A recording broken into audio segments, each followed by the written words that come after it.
Muy bien, continuando entonces con nuestros códigos sagrados de luz, aparece entonces en el escenario actual un código del que todos hablan, del que todos dicen dar un significado. Me refiero entonces al 1111. Pero nos hemos preguntado cuál es el origen del 1111, cuál o quién comenzó a hablar por primera vez del 1111.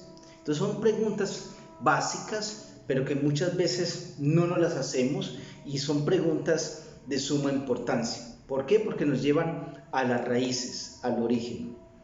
Para poder entonces entender y comprender el origen del 1111, tenemos que devolvernos en el tiempo y acordarnos de un año muy especial. Me refiero entonces al año 2012, 2012.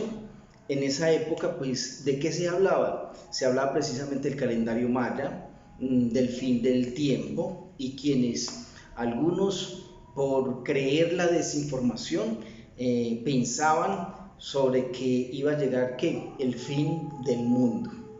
Por eso es tan importante en cuanto a temas espirituales, metafísicos, esotéricos, holísticos, no tomarlo todo y aceptarlo todo. Hay que estudiar, hay que investigar, hay que profundizar, ¿sí? Esto no es de aceptar como tampoco de rechazar, esto es de comprobación. Entonces, ¿qué sucede? Que antes del 2012 ya se estaba hablando del 1111.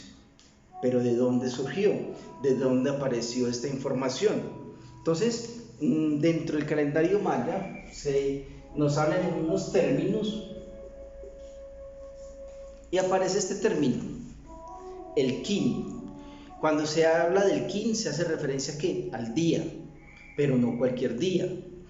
Cada kin tiene una energía especial, una sutileza especial. Cada día tiene su espíritu, ¿sí?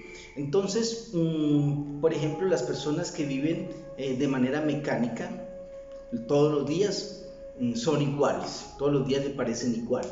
Para los mayas, no. Cada día era ¿qué? Diferente, especial, único, espiritual. Entonces aparece un kin, hace referencia precisamente a la mano 11, kin 167. Entonces miremos que ya desde ahí, ya los mayas también nos están hablando en qué, códigos. Ellos tenían sus propios códigos. Si nos vamos a las diferentes culturas y en los diferentes tiempos, vamos a encontrar que esas culturas también tenían que sus códigos sagrados y códigos ya establecidos, códigos sin tener que ser nuevamente canalizados, porque ya estaban, ya existían. Entonces, cuando se habla de ese Kin 167, entonces nos está hablando de la mano espectral azul. Es decir, que ellos tenían que, no solamente eran códigos, también eran que símbolos, ¿no es cierto? Había todo un lenguaje.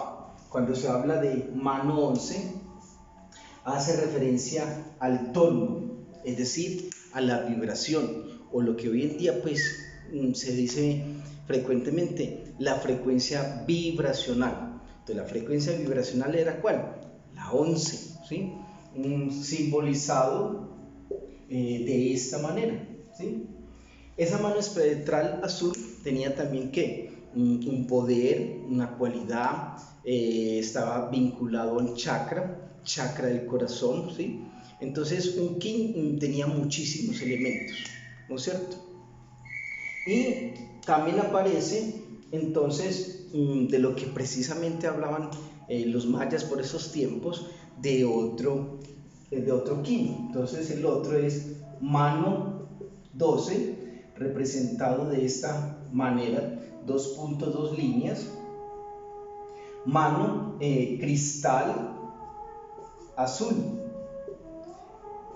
kin 207. Entonces, ¿qué es lo interesante de todo esto? que estos dos kin, si los llevábamos en esos tiempos a nuestro calendario gregoriano, entonces aparecía una fecha. ¿Cuál fecha aparecía? El kin mano 11 espectral azul, kin 167. Entonces teníamos el 11 de noviembre. El 11 de noviembre. Y el otro kin 207, hacía referencia entonces ¿a qué? A nuestra fecha, nuestro calendario gregoriano, el 21 de diciembre. Entonces, ¿qué sucede ahí? Ahí precisamente aparece nuestro famoso 11-11. Entonces tenemos acá el 11 de noviembre. Este es el origen precisamente de nuestro famoso código 1111. ¿Cuál es el origen? Maya, ¿no es cierto? Entonces, si nos vamos a las Sagradas Escrituras, allí vamos a encontrar códigos. Si nos vamos a los mayas, vamos a encontrar códigos. Si nos vamos a otras culturas, también vamos a encontrar códigos. ¿Qué sucede ahí entre esta fecha y esta? Entre este tiempo y este otro tiempo, transcurre ¿qué? 40 días. 40 días exactos, ¿sí? Y el 40 pues es un número muy interesante, muy importante. 40 años tardaron los israelitas en encontrar la tierra prometida. 40 días ayunó Jesús, ¿no es cierto? Entonces el 40 es un número ¿qué? Importante, interesante. Y si vemos los números, tenemos ahí precisamente ¿qué? El 4, ¿sí? En Cábala, el 4 es un número importante e importantísimo, ¿sí? Porque el 4 tiene que ver mucho con el árbol de Sefirot, ¿sí? Entonces, si sumamos los primeros dígitos, 1 más 2 más 3 más 4, es decir, los 4 primeros dígitos que tenemos ahí entonces, 1 más 2, 3, 3 más 3, 6, 6 más 4, 10. Entonces, el árbol de Sefirot, los 10 Sefirot, hay que encontrarlos precisamente ¿en dónde? El 4. También están los 4 nombres de Dios, los 4 elementales, los 4 puntos cardinales. No es posible la cruz sin los 4 puntos. ¿Qué enseña, por ejemplo, la numerología moderna? Habla mal del número 4. Habla del 4 como un número negativo. Eso es por falta de ¿qué? De esto, de estudio, de comprensión. Entonces el 4, al contrario, es uno de los números más sagrados que hay. Es uno de los códigos sagrados más importantes de todos, ¿sí? Porque es que el 4, precisamente, nos habla de ¿qué? Del árbol, ¿sí? Del Sefirot o árbol de la Cábala. ¿Y qué es el árbol del Sefirot, el árbol de la Cábala? De nuevo, el ADN. Entonces, de nuevo, ese 11-11, ¿de qué nos está hablando? Del ADN. En otras palabras, el 11-11 nos está invitando a todos nosotros a la activación de nuestro propio ADN.